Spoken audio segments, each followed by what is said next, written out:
Il y a une question de M. Oumarba pour vous, M. Barry. Pourquoi l'État n'est pas en mesure de payer les fonctionnaires avec un salaire décent malgré toutes les recettes qu'on a, notamment dans les mines et les douanes? Je pense que c'est une question très très intéressante. Vous savez, la notion de salaire est une notion difficile, qu'on soit dans le secteur privé ou dans le secteur public.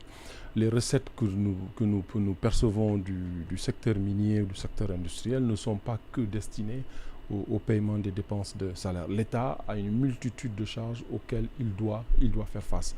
Mais encore une fois, on revient à ce concept de choix budgétaire, de décision budgétaire. Quelles sont les possibilités que l'État a pour faire face à ces dépenses de personnel? Moi, je suis convaincu que tout employeur souhaiterait payer plus ou payer mieux ses travailleurs.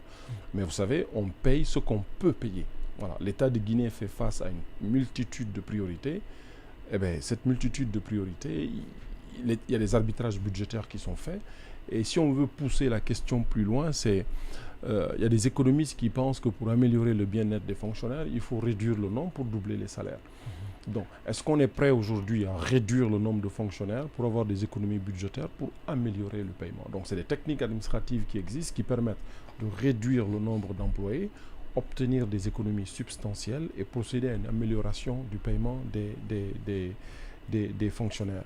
Mais je voudrais également dire à ce téléspectateur ou à cet auditeur, c'est que si on veut travailler, on peut travailler pour l'État, mais aussi on peut travailler pour le secteur privé. Donc l'État est le premier employeur, c'est vrai, en termes de masse salariale, mais également en termes d'effectifs.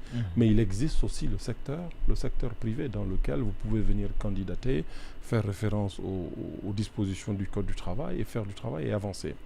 Mais en dehors également de travailler dans le secteur privé, vous pouvez également faire de l'entrepreneuriat. Pour aller être votre propre chef, créer votre propre société et créer les conditions pour gagner de l'argent. En troisième position, notre pays pourrait favoriser le développement et l'amélioration et la promotion de nos cadres vers l'international.